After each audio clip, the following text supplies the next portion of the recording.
Para saudara dan saudari yang Tuhan cintai, selamat pagi dan selamat bertemu lagi dalam renungan harian dari Paroki Santo Fransiskus Assisi Apio, edisi hari Rabu, tanggal 18 Desember dalam Pekan Khusus Advent.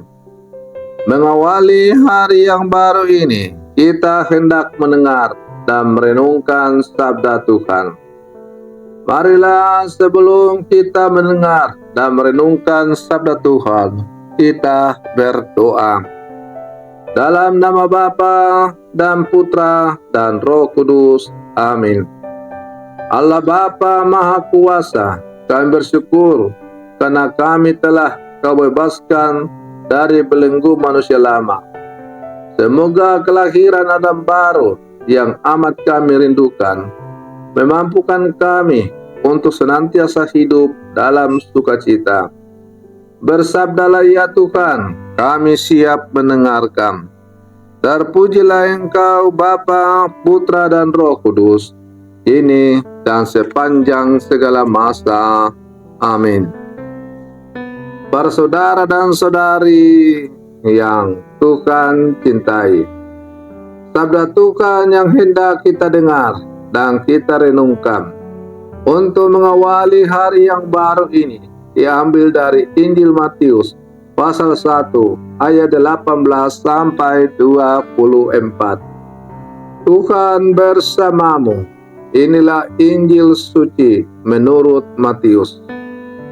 Kelahiran Yesus Kristus adalah sebagai berikut. Pada waktu Maria, ibu Yesus, bertunangan dengan Yusuf, ternyata Maria mengandung dari Roh Kudus sebelum mereka hidup sebagai suami istri.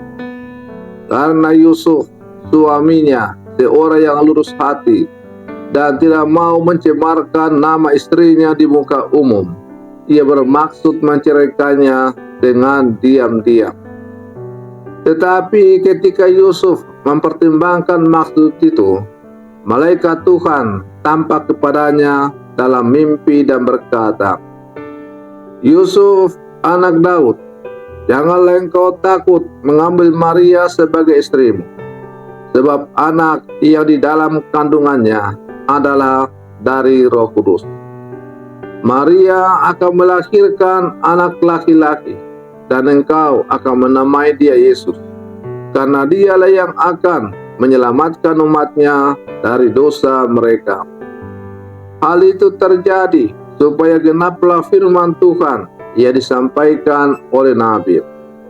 Sesungguhnya anak darah itu akan mengandung dan akan melahirkan seorang anak laki-laki, dan mereka akan menamai dia Immanuel, yang berarti Allah menyertai kita.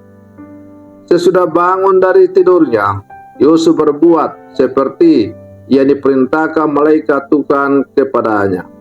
Ia mengambil Maria sebagai istrinya. Demikianlah sabda Tuhan. Para saudara dan saudari yang Tuhan cintai, Nabi Yeremia melihat nubuat bahwa Mesias akan dilahirkan dari keturunan Daud. Tuhan bersabda agar Israel percaya bahwa akan tiba saatnya sebatang tunas yang adil akan Allah tumbuhkan bagi Daud.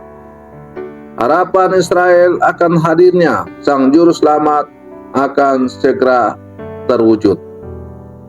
Pada hari ini pula, Santo Yusuf dari keturunan Daud mulai tampil. Ia mendapat tugas untuk menjaga Bunda Maria dan kanak-kanak Yesus. Ia harus percaya bahwa dengan demikian nubuat pada zaman dulu benar-benar akan tergenapi, yakni Allah akan menjelma bahwa Yesus itu Immanuel, Allah beserta kita. Para saudara dan saudari yang Tuhan cintai, mengandungnya Maria sebelum mereka hidup sebagai suami istri tentu menimbulkan masalah bagi Yusuf. Tetapi sebagai orang beriman, ia sungguh mengandalkan Allah. Maka dari sikap Yusuf ini kita belajar bahwa bila ada masalah, janganlah dihadapi dengan emosi dan terburu-buru, karena bisa salah langkah atau salah tindakan, yang akhirnya kita merugikan diri sendiri dan orang lain. Yusuf akhirnya bisa mengambil dan mengikuti suatu keputusan setelah ia bangun dari tidurnya. Dalam tidur itu ia bermimpi. Para saudara dan saudari yang Tuhan cintai, mimpi merupakan fenomena pada saat tidur yang hadir begitu saja di luar kehendak dan kendali manusia. Kita tidak bisa merancang mimpi apa yang akan kita peroleh saat tidur. Tidur berarti saat di mana aktivitas intelektual dan kehendak kita berhenti. Hanya ada kepasrahan karena kita tidak tahu apa yang akan terjadi saat kita sungguh-sungguh tidur. Pada saat kepasrahan seperti itulah Yusuf mendapatkan jalan keluar dari pergumulan yang sedang ia hadapi. Bukan pada saat sadar di mana aktivitas nalar dapat diandalkan.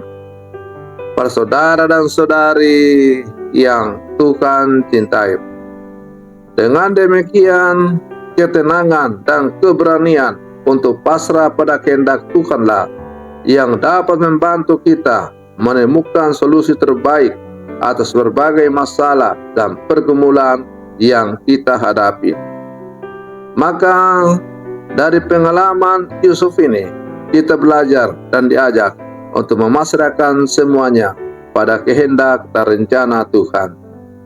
Para saudara dan saudari yang Tuhan cintai, semoga permenungan saya untuk mengawali hari yang baru ini semakin menghantar kita menjadi murid-murid Yesus yang sejati. Selamat pagi, Tuhan Yesus memberkati.